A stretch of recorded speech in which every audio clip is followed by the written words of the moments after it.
तर काय परिस्थिती आहे महाराष्ट्रामध्ये, काय चाललंय महाराष्ट्रामध्ये, कुठे आमच्या शिवाजी महाराजांचा विचार, काय शत्रू शाहिस्ते खान ठाण मांडून बसलाय. रात्रीच्या अंधारामध्ये शिवाजी महाराज गेले आणि रात्रीच्या अंधारामध्ये शाहिस्ते खानाची 4 बोटं शिवाजी महाराजांनी छाटली आणि बोटं छाटून शिवाजी महाराज निघून गेले आणि सकाळ झाली आहे आणि दुसऱ्या दिवशी सकाळी आज शाहिस्ते खान उठला आणि त्याची 4 बोटांना वैद्य मलमपट्टी करतोय, वैद्य मलम लावतोय आणि शाहिस्ते खान रडतोय आणि सांगतोय कल रात शिवाजी यहाँ पे आया था, मेरी 4 उंगलियां काट दी, मेरे बेटे अब्दुल को मार गिराया. रडतोय शाहिस्ता खान आणि त्यावेळी त्याची बहीण, तिचं नाव आहे जहानारा बेगम, ही धावत आली आहे आणि ही म्हणते भाईजान भाईजान गजब हो गया. क्या हुआ भाईजान, कल रात शिवाजी और उसके आदमी यहाँ पे आए थे और उस वक्त से मेरी बेटी गायब है और मुझे लगता है कि शिवाजी के आदमी मेरी बेटी को उठा के लेके गए. आणि तसं ज्याची बोट रात्री शिवाजी महाराजांनी छाटली आहेत ना, तो शाहिस्ते खान उठून उभा राहिला आणि कडाडला, बहना तू फिकर मत कर, जर तुझ्या पोरीला त्या शिवाजी राजाच्या माणसाने नेली असेल ना,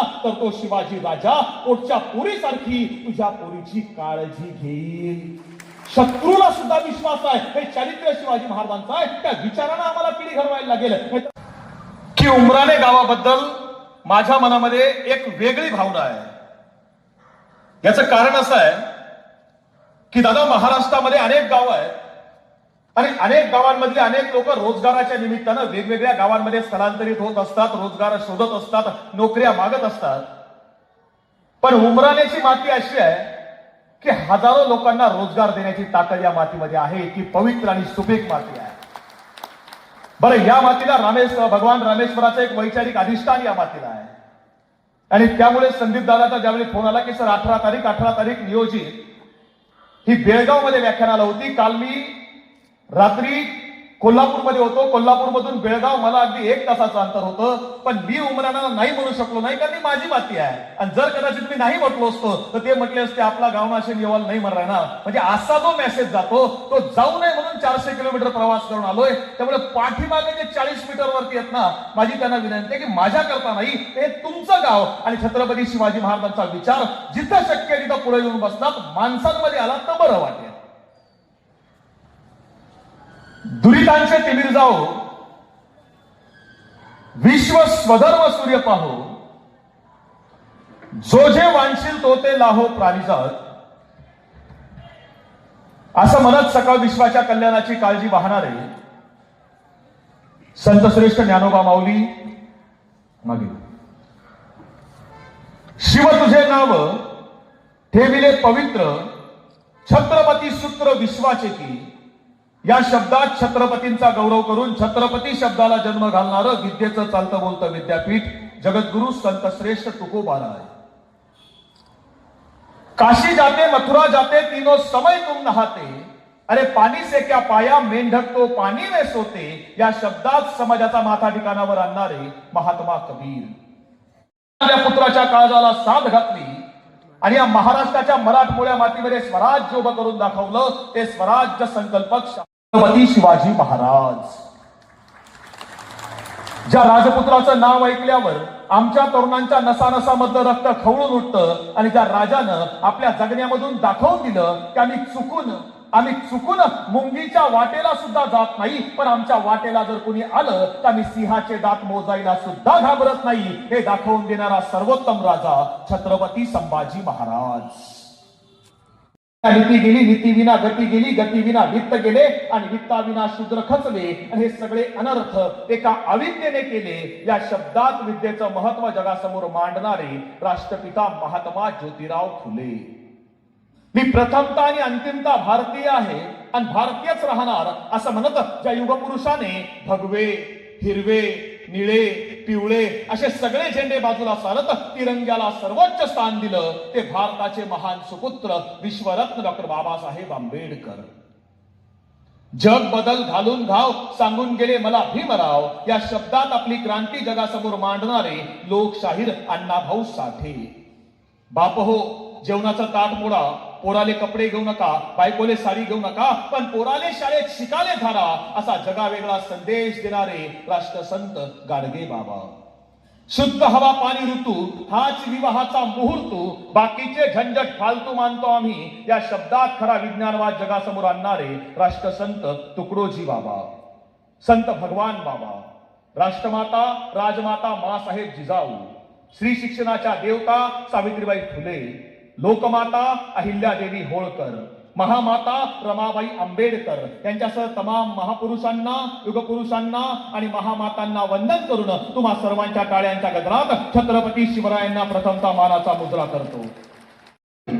आणि या उत्सव समितीच्या माध्यमातून आयोजित या कार्यक्रमासाठी विचारपेठेच्या समोर स्थानापन्न असणारे आमचे मार्गदर्शक आदरणीय प्रशांत दादा, त्याचसोबत सातत्याने गेले अनेक दिवस संपर्क साधून या कार्यक्रमाला यावं म्हणून त्यांचा प्रयत्न चालू होता, ते संजीत दादा असतील.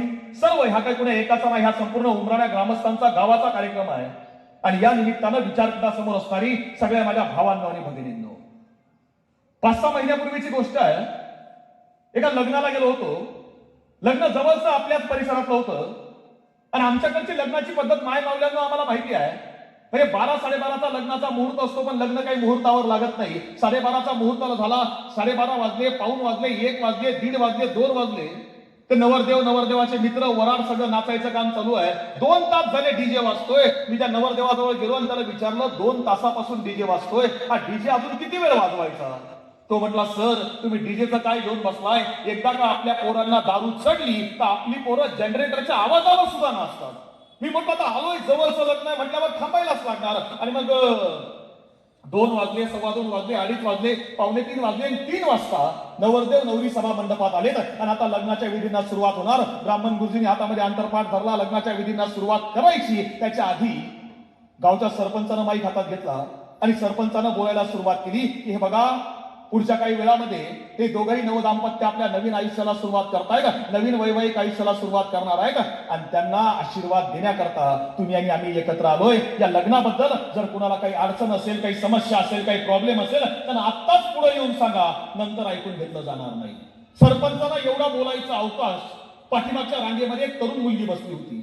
तिच्या हातामध्ये 1.5-2 महिन्याचं लेकरू होतं. ती उठून उभी राहिली आणि स्टेजकडे चालायला सुरुवात केली. आता 1.5-2 महिन्याचं लेकरू, तरुण पोरगे बघितल्यानंतर हे दृश्य त्या नवऱ्या मुलीनं बघितलं. तिनं फाडकन नवरदेवाच्या थोबाडीत मारून दिली. तिला वाटतं याचं जुनं काहीतरी झिगाट आहे. आणि तोपर्यंत नवरीचा बाप त्यानं व्यायाची गळसंडी पकडली. नवरीची आई तुळशीला पाणी घालत होती. तिनं तांब्या तिथंच फेकला आणि बोटं मोडायला सुरुवात केली. अवघ्या 5च मिनिटामध्ये सगळ्या लग्नाच्या सभा मंडपामधलं वातावरण बदलून गेलं. आणि तोपर्यंत हातामध्ये तानं लेकरू घेतलेली ती तरुण मुलगी सावकाश पावलं टाकत त्या स्टेज जवळ आली होती. सरपंचानं घाबरत घाबरत विचारलं, ताई त्या लग्नाबद्दल तुझी अडचण काय आहे? तुझी समस्या काय आहे? तुला प्रॉब्लेम काय आहे? तिनं सांगितलं, समस्या, अडचण, प्रॉब्लेम असं काहीच नाही म्हटलं. म्हटली, मग तू पुढं कशाला आलीस? ती म्हटली, तुम्ही काय बोलत होते हे पाठीमागं ऐकायला येत नव्हतं म्हणून पुढं आली म्हटला. म्हणजे समाजामध्ये 1 मिनिटाकरता सुद्धा एकमेकावर विश्वास नाही, याची समाजामधली परिस्थिती आहे. पण ज्यावेळी मी महाराष्ट्राचा विचार करतो, भारताचा विचार करतो, त्यावेळी आमच्या काळजाला अभिमान एका गोष्टीचा वाटतो की जगाच्या इतिहासामध्ये मागच्या हजारो वर्षामध्ये कित्येक राजे झाले असतील, सम्राट झाले असतील, बादशाह झाले असतील, सिकंदर झाले असतील, पण जगाच्या इतिहासामध्ये मागच्या 1000 वर्षामध्ये केवळ एकच राजा असा आहे की ज्या राजाचं नाव घेतलं की धमन्यांमधलं रक्त सळसळून वाहायला लागतं. जगाच्या इतिहासामध्ये मागच्या 1000 वर्षामध्ये केवळ एकच राजा असा आहे की त्यांचा जय जयकार केला तर आजही आमची छाती अभिमानानं फुलते. जगाच्या इतिहासामध्ये एकच राजा असा आहे की 400 वर्षानंतर सुद्धा त्या राजाची जयंती इथल्या गावागावात साजरी केली जाते आणि तो राजा आमचा आहे, ते शिवाजी महाराज आमचे आहेत. आमच्या पोरांना सांगितले पाहिजे तेवढ्या करता जयंती आहे, त्याकरता शिवाजी महाराजांचा विचार आहे. का करायचे विचार? नाचायचे, गाण्याचे कार्यक्रम असते तर बसायला जागा पुरत नाही, बरोबर आहे, पण विचार का पेरायचे? का द्यायचे आमच्या मुलांना? आता एवढ्या संख्येने माझ्या माता माऊली या ठिकाणी आहेत, पुरुष मंडळी या ठिकाणी आहेत. मला एक सांगा, काय परिस्थिती आहे आमच्या मातीची? काय सुरू आहे महाराष्ट्रामध्ये? चिंतन करता यावं म्हणून तुम्हाला सांगतो, महाराष्ट्रामध्ये मागच्या डिसेंबर-नोव्हेंबर महिन्यामध्ये 2 घटना घडल्या. दोनही घटना तुमच्या डोळ्यासमोर सांगतो. पहिली घटना नाशिक जिल्ह्यामधल्या इगतपुरी तालुक्यामध्ये घडली. इगतपुरीमध्ये 9वीचा वर्ग आहे आणि 9वीच्या वर्गामध्ये 41 मुलं शाळेमध्ये शिकतायत. त्या 9वीच्या वर्ग शिक्षकाला असं वाटलं की आपल्या वर्गामध्ये 41 मुलं आहेत आपली पोरं रोज बॅग आणतात, पण मुलांच्या बॅगेमध्ये काय आहे हे आपण कधी बघितलं नाही. आपण मुलांची बॅग चेक करायला काय हरकत आहे? 41 मुलांना बाहेर खेळायला पाठवून दिलं, शाळेतल्या शिपायांना सोबत घेतलं आणि प्रत्येक मुलाची बॅग चेक करायला सुरुवात केली. बॅग चेक केल्यानंतर त्या शिक्षकांना, मुख्याध्यापकांना नाही तर महाराष्ट्राच्या शैक्षणिक व्यवस्थेला धक्का बसला की कुणाच्या बॅगेमध्ये चाकू आहे, कुणाच्या बॅगेमध्ये गुटखा आहे, कुणाच्या बॅगेमध्ये सिगरेट आहे. मी स्टेजवरून सांगू शकत नाही अशा वस्तू 9वीच्या वर्गातल्या मुलांच्या बॅगेमध्ये सापडल्या. महाराष्ट्राच्या शिक्षण व्यवस्थेला धक्का बसला. दस्तर खुद्द महाराष्ट्राच्या शिक्षण मंत्र्यांना त्या शाळेत जावं लागलं, परिस्थिती बघावी लागली. ही घटना महाराष्ट्रामध्ये एकीकडे घडत असताना त्याच आठवड्यामध्ये दुसरी घटना महाराष्ट्रामधल्याच कोल्हापूर जिल्ह्यामध्ये घडली. कोल्हापूर जिल्ह्यामध्ये पन्हाळा तालुका आहे. पन्हाळा तालुक्यामध्ये बापासोबत धनगराचं एक पोरग मेंढ्या चारत होतं आणि मेंढ्या चारता चारता याच नाशिक जिल्ह्यामध्ये एका पोरानं त्याला फोन केला आणि त्याला सांगितलं की बिरदेव, आपण दोघांनी IAS ची परीक्षा सोबत दिली होती, मी 4 मार्कानं नापास झालो, पण बिरदेव तू IAS ची परीक्षा 441व्या रँकनं पास झालाय. आणि त्या पोरानं मेंढ्या चारणाऱ्या आपल्या अडाणी बापाला सांगितलं की अण्णा, मी IAS झालोय. त्या बापाला कळे ना IAS म्हणजे काय आहे. बापाने विचारलं, बाळा IAS म्हणजे काय? आणि ते पोरग बापाला सांगतोय, अण्णा मी कलेक्टर झालोय. अडाणी बापानं डोक्यावरचा फेटा काढला, आपल्या पोराच्या डोक्यावर घातला. आयुष्यात बापानं केलेला हा पहिला आणि कदाचित सर्वात मोठा सन्मान असेल. माझा प्रश्न असा आहे, चिंतन करावं लागेल. इतकी सुंदर कार्यक्रम, विचारधारेचे कार्यक्रम, महाराजांचे कार्यक्रम, आम्ही आलो, पोरं कुठं आहे, तरुण पिढी कुठं आहे, मॅच बघती आहे, आमची पोरं क्रिकेटमध्ये अडकली, आम्हाला समजलंच नाही. मी विचार करतो की महाराजांकडून काय शिकायचं. नाही काही शिकलात ना आजच्या दिवशी, चालेल एक गोष्ट शिकून घ्या. 5 मार्च 1666 छत्रपती शिवाजी महाराज आग्र्याला जायला निघाले आणि जात असताना महाराज एकटे नाही गेले. 5 मार्च 1666 शिवाजी महाराज आग्र्याला निघाले आणि सोबत घेतलाय 9 वर्ष वयाचा आपला पोरगा. 9 वर्ष वयाचा कोवळा संभाजी राजा त्यांचा हात पकडला आणि शंभू बाळाला सोबत घेऊन शिवाजी महाराज आग्र्याला निघाले. दृश्य जिजाऊंनी बघितलं आणि जिजाऊ कडाडल्या, शिवबा हे कोणतं राजकारण, हे कुठलं राजकारण? तुम्ही जाताय औरंगजेबाच्या भेटीला, ठीक आहे, हा राजकारणाचा तहाचा भाग झाला, पण शिवबा 9 वर्ष वयाचं कोवळं पोर, याला आई नाहीये, याला उन्हाळे पावसाळे बघितले नाही. अहो या पोराचे हे कोवळं पोर याला एवढ्या लांब कुठे घेऊन चाललाय? 500 कोस त्याला प्रवास झेपणार आहे का? कळवा औरंग्याला की मी येतोय ना, माझ्या पोराचं काय काम आहे, मी येतोय ना, माझ्याशी काय आहे ते बोल. माझ्या पोराचं काय काम आहे सांगा औरंगजेबाला.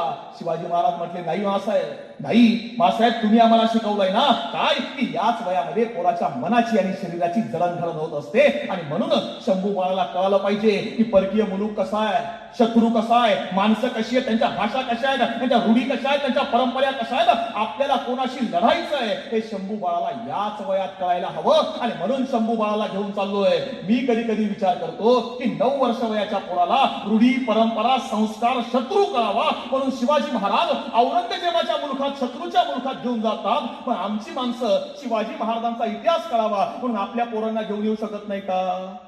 का चुकतं? शिका सांगावा लागेल. अरे कोण शिवाजी महाराज? 400 वर्ष होऊन गेली ही माती आजही शिवाजी महाराजांचं नाव देते. मला जर कोणी विचारलं की छत्रपती शिवाजी महाराज म्हणजे कोण, तर मी सांगतो त्या सय्यद बंडाचा वार आपल्या छातीवर झेलून त्यानं शिवछत्रपतींचा जीव वाचवला, त्यांना जिवाजी म्हणतात. पुरंदरावर त्यांचं मस्तक छाटलं गेलं पण धड लढत राहिलं, त्यांना मुरारबाजी म्हणतात. पावनखिंडीमध्ये त्यांच्या रक्ताचा अभिषेक ज्यांनी केला पण स्वराज्याचा जिरेटोप वाचवला, त्यांना बाजी फुलाजी रायाजी म्हणतात. या मातीमध्ये आपल्या पोराची लग्नाची पत्रिका द्यायला आले पण पोराच्या लग्नाला आलेच नाहीत, जे कोंडाण्यावर दत्तप्राण झाले त्यांना तानाजी म्हणतात. स्वतःचं घर गहाण ठेवून त्यांनी स्वराज्याच्या राजधानीचा रायगड बांधून काढला, त्यांना हिरोजी म्हणतात. त्या औरंगजेबाच्या सैन्याला पाण्यामध्ये सुद्धा जे दिसायचे ना त्यांना संताजी म्हणतात. मोगल्यांच्या शत्रूवर, छावणीवर हल्ला करून औरंगजेबाच्या छावणीचे सोन्याचे तंबूचे मुकुट ज्यांनी कापून आणले ना त्यांना धनाजी म्हणतात. आणि या सगळ्यांचं नेतृत्व जे करतात ना त्या लोकराजाला छत्रपती शिवाजी महाराज म्हणतात. तो राजा कोण? शिवाजी महाराज. काय दिलं राजानं? 400 वर्षापूर्वीचा काळ. इथं गावगाडा पडत असायची आणि गावामध्ये बादशानं सारा वसुली करता अधिकारी नेमलेले असायचे. हे गावचे जहागीरदार बादशाचा आदेश यायचा, पैसा मागवला जायचा आणि मग ती लोक तिथल्या शेतकऱ्यांना लुटायची, कष्टकऱ्यांना छळायची, पिडायची, नारायची, पैसा गोळा करायची, काही बादशाला पाठवायची, काही खिशात घालायची. हे दुःख सहन होत नव्हतं एका माऊलीला. त्या माऊलीचं नाव आहे जिजाऊ. या माऊलीचं लग्न झालंय शहाजी महाराजांसोबत. पोटामध्ये गर्भ आहे आणि पोटात गर्भ घेऊन जिजाऊ शिवनेरीवर आल्या आणि शिवनेरीवर आल्यावर या मातीमधला तो सुवर्ण दिवस उगवलाय. तारीख आहे 19 फेब्रुवारी 1630. शिवनेरीवर जिजाऊंनी एका मुलाला जन्म दिला. त्या मुलाचं नाव ठेवलंय शिवाजी आणि शिवाजी नावाचा हा पोर महाराष्ट्राच्या मातीमध्ये लहानाचा मोठा होतोय. 1 वर्ष, 2 वर्ष, 4 वर्ष, 5 वर्ष आणि 5 वर्ष वयाच्या पोराला मासाहेब जिजाऊ घेऊन आल्यात पुण्यामध्ये. पुण्यातलं वातावरण बघितलं आणि जिजाऊ सांगतायत शिवाला, शिवबा हा घ्या नांगर हातामध्ये, आपण शेतकरी आहे, चालवा जमिनीच्या पोटावर, लोक येतील, तुम्ही साथ घाला. आणि शिवाजी महाराजांनी साथ घातली आणि माणसं यायला सुरुवात झाली. गावाच्या गावं बसायला लागली. पुन्हा सुप, चाकण, इंदापूर पुन्हा बसायला सुरुवात झाली. आणि हे करताना सगळ्यात मोठं काम माझ्या मातांनो शिवाजी महाराजांच्या आईनं म्हणजे जिजाऊंनी पहिलं केलं की शिवाजी महाराजांचे मित्र जोडून दिले. मी जर का तुम्हाला विचारलं ना की शिवाजी महाराजांचे मित्र कोण होते, की लहान लहान पोरं सुद्धा सांगतील. तानाजी आहे, बाजी आहे, येसाजी आहे, मुरारबाजी आहे, चिमणाजी आहे, बाळाजी आहे. शिवाजी महाराजांचे मित्र नाही. शिवाजी महाराजांचे मित्र नाहीत. हे शिवाजी महाराजांच्या आई मासाहेब जिजाऊ यांनी जोडून दिलेले मित्र आहेत. का? कारण जिजाऊंना माहिती आहे की आपल्या मुलाचे मित्र कोण आहेत यावर आपल्या मुलाचं भविष्य अवलंबून असतं. आपल्या मुलाचे मित्र जर चांगले असतील तर आपला मुलगा चांगल्या वळणावर चालणार. आपल्या मुलाचे मित्र जर वाईट आणि व्यसनी असतील तर आपला मुलगा वाईट वळणावर चालणार. साधं सोपं तत्वज्ञान आहे. आपल्या मुलाचे मित्र व्यायामशाळेमध्ये घेऊन जाणारे असतील तर मुलगा व्यायामाला जाणार. आपल्या मुलाचे मित्र जर ढाब्यावर घेऊन जाणारे असतील तर मुलगा बारमध्ये जाणार. साधं सोपं आहे. हे जिजाऊंना त्या काळात समजलंय आणि म्हणून सोबत असणारा प्रत्येक माणूस कोण असला पाहिजे हे जिजाऊंनी ठरवलं आणि एक एक माणूस जोडून दिला. कशी जोडली असतील माणसं? जावळीच्या खोऱ्यामध्ये उमरठे नावाचं गाव आहे. गावामध्ये दवंडी देणारा गेलाय आणि दवंडी देणारा चौकात उभा राहून आवाज देतोय, ऐका हो ऐका, पुण्या आणि बाल शिवबालाजे यांनी दवंडी पाठवली आहे की जो कोणी शेतकऱ्यांच्या पिकाचं नुकसान करणाऱ्या रानडुकराला मारून आणील त्याला 1 रानडुक्कर मारल्यावर सोन्याचा 1 होन बक्षीस दिला जाईल. ऐका हो ऐका. दवंडी देणारा निघून गेला आणि छोटस पोरग भावाला विचारताय, अरे दादा चालतोस का पुण्याला, मारूया रानडुक्कर आणि घेऊन जाऊया पुण्यामध्ये. भाऊ म्हणतोय काय करायचं रानडुक्कर, कशाला पाहिजे सोनं? दादा सोनं नको रे, शिवबाराजा भेटेल की, मासाहेब भेटतील की, चल की रे दादा. आणि शेतकऱ्याची पोरं दुसऱ्या दिवशी घरामधून बाहेर पडली, जंगलात आली. 1 नाही 2 नाही 3 रानडुक्कर मारली, पाय तोडले, खांद्यावर टाकले आणि आलेत पुण्यामध्ये. लाल महालासमोर आले, दरवाजा बंद बघितला आणि आवाज दिला, ओ मासाहेब, अरे कोणी आहे का वाड्यात? दरवाजा उघडा की, आम्ही आलोय बघा. मासाहेबांनी दरवाजा उघडला, बाहेर बघितलं की 2 पोरं आहे. कोण रे तुम्ही, का आवाज देताय? आणि एकानं सांगितलं, मासाहेब तुम्ही दवंडी पाठवली होती की जो कोणी शेतकऱ्याच्या पिकाचं नुकसान करणाऱ्या रानडुकराला मारून आणलं त्याला 1 रानडुक्कर मारल्यावर सोन्याचा 1 होन बक्षीस दिला जाईल. मासाहेब 3 रानडुकर ह्याच मारलीत बघा. नक्की तूच मारलीस का रे? वय मासाहेब, मासाहेब मी अख्खा रानडुक्कर खांद्यावर उचलून आणणार होतो, पण हा बोलला की नुसते पाय तोडून नेलेत ना तरी मासाहेब बक्षीस देत्यात. मासाहेब मीच मारलीत बघा. बहादूर दिसतोस रे, नाव काय तुझं? मासाहेब या तानाजी, माझा धाकला भाऊ सूर्याजी. तानाजी, अरे येतोस का स्वराज्यामध्ये? येतो ना मासाहेब, पण मासाहेब एक सांगू का? म्हटले काय? मासाहेब मला दुसरं काहीच येत नाही बघा, मला फक्त तलवार चालवता येते. आणि कडाडल्या जिजाऊ, तान्हा अरे माणसाला थोडंच यावं पण असं यावं की त्याला जगाच्या पाठीवर तोड नसावी. तुला येतं ना, ये स्वराज्यात, ये स्वराज्यात. असा एक एक माणूस सोबत घेतला. जात नाही बघितली कोणाची, धर्म नाही बघितला, हरेक जातीचा हरेक धर्माचा मावळा म्हणून सोबत या. स्वराज्याकरता सोबत या, शेती करता सोबत या, आपल्या माणसांकरता सोबत या, माता बहिणींच्या आबरू करता सोबत या, आपलं राज्य उभं करायचंय तेवढ्या करता सोबत या. माणसं आली, राज्य उभं राहिलं. कसं उभं राहिलं? 10 नोव्हेंबर 1659 प्रतापगडावर शिवाजी महाराजांनी अफजल खान मारला. आम्हाला माहिती आहे शिवाजी महाराज म्हटले नाही आता 4 महिन्यापासून अफजल खानाचं संकट आहे, दमलो होतो जरा महिनाभर आराम करू, अजिबात नाही. 10 नोव्हेंबर 1659 दुपारी 1 वाजता प्रतापगडावर अफजल खान मारला. 11 नोव्हेंबर 1659 सकाळी 6 वाजता सैन्यानिशी शिवाजी महाराज निघाले. का? त्यांना माहिती आहे एक मोठा विजय जो आहे ना पुढचे 100 विजय सोपे करत असतो. आणि मग शिवाजी महाराजांनी मजल माजरी, सातारा, कराड, कोल्हापूर, पन्हाळ्यापर्यंत, आणि पन्हाळ्यावर शिवाजी महाराज पोहोचले. पन्हाळ्यावर भगवा फडकला. याच्या पुढचं आम्हाला माहिती आहे. पन्हाळ्याला सिद्धीचा वेढा पडला, शिवाजी महाराज वेड्यामध्ये अडकले, बाहेर कसं निघावं कळत नाही. मग 2 पालख्या बनवल्या, शिवा काशीद नावाच्या न्हाव्याला बोलवलं. ते शिवाजी महाराजांचं रूप घेऊन शिवा गेला. पुढं काय घडलं? 2 पालख्या बनवल्या. एका पालखीत शिवा काशीद शिवाजी महाराजांचं रूप घेऊन बसलाय, दुसऱ्या पालखीमध्ये शिवाजी महाराज विशाळगडाकडे निघून गेले आणि शिवा काशीदाची शिवा न्हाव्याची पालखी ही सिद्धीच्या शाम्यानासमोर आली. सिद्धीला वाटलं शिवाजी महाराज आलेत आणि सिद्धी बाहेर आला घ्यायला, आतमध्ये घेऊन गेला, समोर बसवलं. पण त्याच वेळी सिद्धीच्या पाठीमागे एक माणूस उभा आहे. तो बघतोय आणि तो कडाडला, ये लगता तो है मगर शिवाजी नहीं हो सकता. हदरला सिद्धी, क्या बघते हो? हा हुजूर, लग तो रहा है मगर शिवाजी नहीं हो सकता. सिद्धीनं संशय रूप असली, आमच्या पोराच्या मानेवर धरली आणि शिवाच्या मानेवर धरली आणि सिद्धी कडाडला, सच बता तो ही शिवाजी है. आणि म्हणतोय शिवा, अरे हा मैं ही शिवाजी हूं. तलवारीचा वार घुमला, रक्ताची चिरकांडी उडाली आणि सिद्धी विचारतोय, सच बता तो ही शिवाजी है. म्हणतोय शिवा, अरे हा मैं ही शिवाजी हूं. दुसरा वार घुमला, रक्ताचा अभिषेक होतोय आणि सिद्धी विचारत राहिला, सच बता तू ही शिवाजी है. म्हणतोय शिवा, अरे हा मैं ही शिवाजी हूं. आता सिद्धी वळला त्या डोळ्यांकडे. कैसे कह सकते हो हे शिवाजी नाही आहे? ते डोळे होते अफजल खानाच्या मुलाचे, फाजल खानाचे. तो म्हणतो, हुजूर अफजल खानाच्या म्हणजे माझ्या वडिलांच्या वधाच्या वेळी मी बघितलंय शिवाजी महाराजांना आणि त्यावेळी कृष्णाजी भास्कराचा वार शिवाजी महाराजांच्या डोक्यावर लागलाय आणि हे जर खरे शिवाजी तर 4 महिन्यापूर्वी झालेल्या वाराची खून डोक्यावर असणार. मग बघू हे शिवाजी महाराज आहेत का. आणि आता सिद्धी वळलाय शिवाकडं, अब बता तू ही शिवाजी है. आणि म्हणतोय शिवा, अरे हा मैं ही शिवाजी हूं. तलवारीचा वार घुमला, डोक्यावरचा जिरेटोप खाली पडला गेला आणि डोक्यावर बघितलं, वाराची खून नव्हती आणि शिवा सापडला. आणि सिद्धी कडाडला, मरने से पहले आखिरी बार पूछता हूं, सच बता तू ही शिवाजी है. आणि कडाडला, आमचा शिवा रक्तानं झालेला. अरे जन्माला शिवा काशीद म्हणून आलो असलो तर काय फरक पडतो, मरताना शिवाजी महाराज म्हणून मरतोय. हे भाग्य कमी आहे का? तो शिवा कोसळला, ढासळला. इथपर्यंत आम्हाला सगळं माहिती आहे. पुढे काय झालं? शिवाजी महाराज विशाळगडावर पोहोचले आणि महाराजांनी विचार केला, काय झालं मावळ्यांचं? बातमी आली आहे, बाजी फुलाजी नायाजी बांडल मावळे ठार झाले, गतप्राण झाले. आणि शिवाजी महाराज विचारतायत, त्या शिवाचं काय झालं? शिवाचं काय झालं? आणि 4 दिवसामध्ये बातमी समजली आहे, पन्हाळ्याच्या पायथ्याशी सिद्धीनं शिवाची गर्दन कापली. आणि शिवाजी महाराज सांगतायत बहिर्जींना, बहिर्जी त्या शिवाच्या घरी गेलं पाहिजे ना, त्याच्या आईला भेटलं पाहिजे, कुटुंबाचं सांत्वन केलं पाहिजे. शेतकऱ्याचं लेकरू आहे, एकुलते एक लेकरू मारलं गेलं आणि दुसऱ्याच दिवशी वर्दी गेली आहे शिवाच्या गावामध्ये की सायंकाळच्या वेळेला शिवाजी महाराज गावात येत आहेत.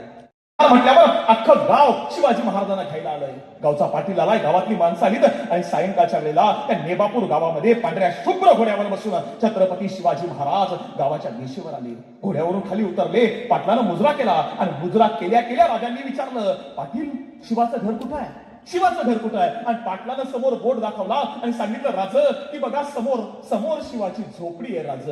आणि शिवाजी महाराज वेगाने त्या झोपडीकडे धावले आणि समोर बघितलं तर त्या झोपडीच्या बाहेर शिवाजी महाराजांची त्या शिवा काशीदाची म्हातारी आई हातामध्ये आरतीचं ताट घेऊन उभी आहे. आरती बघितली आणि शिवाजी महाराज कदाचित, आई आई अगं माझी आरती कुठं करतेय? 8 दिवस झाले तुझं पोर मारलं गेलं, तुझा शिवा मारला गेला, मी तुझं सांत्वन करायला आलोय, आई माझी आरती करू नको. आणि त्या शिवाची आई सांगते, राज पोर मारलं गेलं म्हणून तुमचे पाय आमच्या घराला लागले, आमच्या 10 पिढ्यांचा उद्धार झाला, राजा आरती करून घ्या. आणि त्या शिवा काशीदाची आई शिवाजी महाराजांची आरती ओवाळतीये. आरती ओवाळली गेली, शिवाजी महाराज आतमध्ये आले. जमिनीवर घोंगडी अंथरली होती. औरंगजेबाचा दरबार उभं राहायला योग्य जागा मिळाली नाही म्हणून दाथारणारे शिवाजी महाराज, रायगडावर 32 मन सोन्याच्या सिंहासनावर बसणारे शिवाजी महाराज शेतकऱ्याच्या घरामध्ये जमिनीवर बसलेत घोंगडीवर. आणि शिवाजी महाराज या शेतकेशिवाच्या आईकडे बघतायत आणि तिला सांगतात, आई आपला शिवा गेला. आणि ती आई सुनेला आवाज देते, अगं बघितलंस का कोण आलाय आपल्या घरामध्ये? राजा आलाय आपला, धनीय मुलखाचा. अगं गुळपाणी आण, तोंड गोड कर राजांचं. शब्द ऐकले आणि शिवाजी महाराजांच्या अश्रूंचा बांध फुटला. आई माझं तोंड कुठं गोड करते, आपला शिवा गेला. आणि असे शब्द ऐकता क्षणी त्या आईनं दुःखाचा हंबरडा फोडला आणि ती आई रडतीये आणि सांगते, राज राज राज माझा पोर शिवा मारला गेला. हे त्याच दिवशी समजलं बघा. पण राज ज्या दिवशी शिवा मारला गेला ना त्या दिवशी आमच्या गावात कुणाच्या घरात चूल नाही पेटली राज.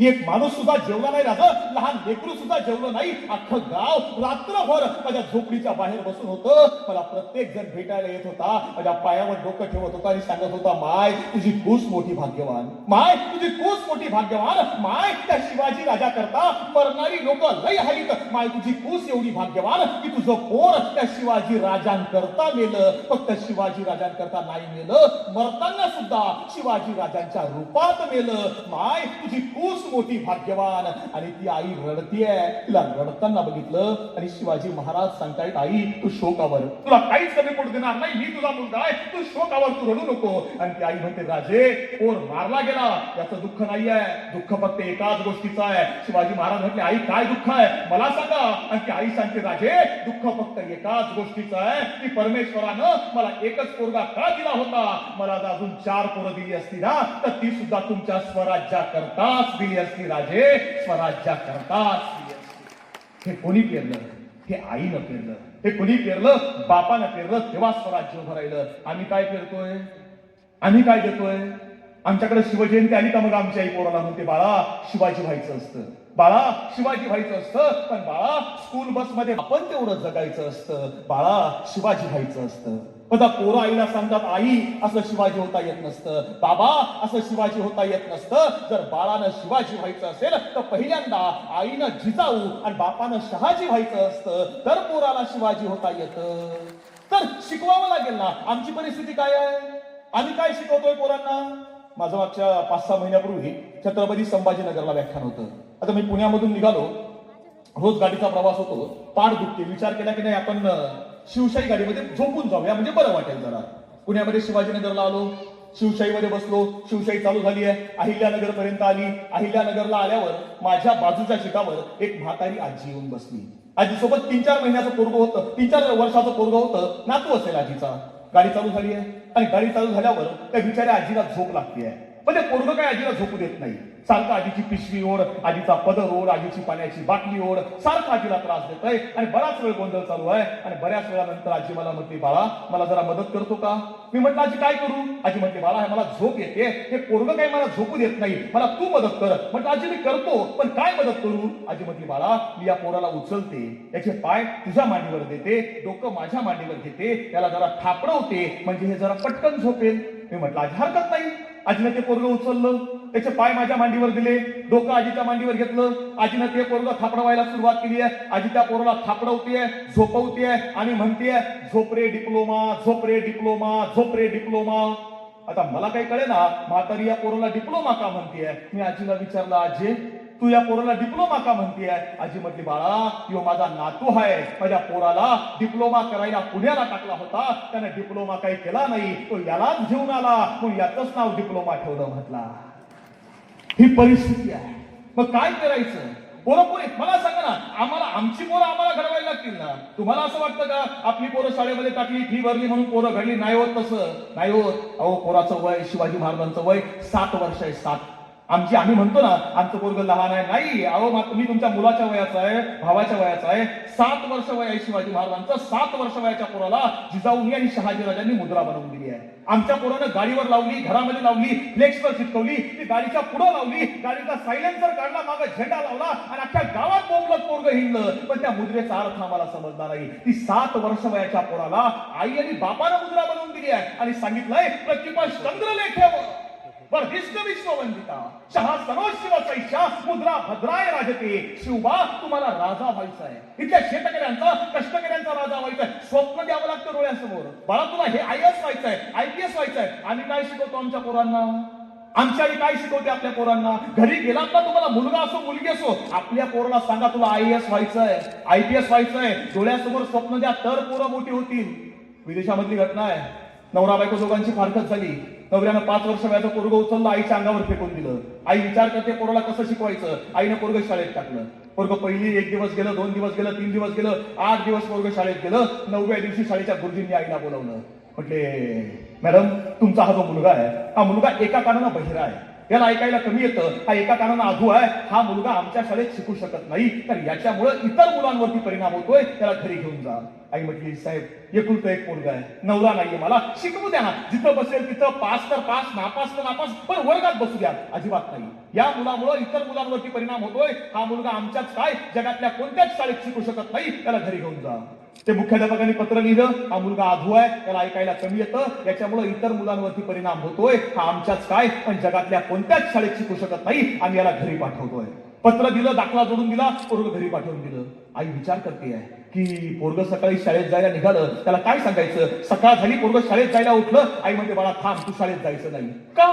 आई म्हणते बाळा तुझ्या गुरुजींनी असं सांगितलंय की तू इतका हुशार आहेस की तुझ्या हुशारीमुळं इतर मुलांची बुद्धिमत्ता दाबली जाते, त्यामुळे तू आजपासून शाळेत जायचं नाही. आई मला शिकवणार कोण? आई सांगते बाळा आजपासून घरामध्ये तुला मी शिकवणार, आजपासून मीच तुझी शाळा घेणार. पोराला पटलं. आई सांगते म्हटल्यावर आणि आईने त्या पोराला घरात शिकवायला सुरुवात केली आहे. 1 नाही 2 नाही 3 नाही 25 वर्ष आई त्या पोराला घरामध्ये शिकवते आणि 25 वर्षामध्ये आईने त्या पोराला एवढा मोठा केला, एवढा मोठा केला, एवढा मोठा केला की ही जी लाईट दुनिया मी वापरतो ना, त्या लाईटचा शोध त्या पोरानं लावला. त्या पोराचं नाव होतं थॉमस एडिसन.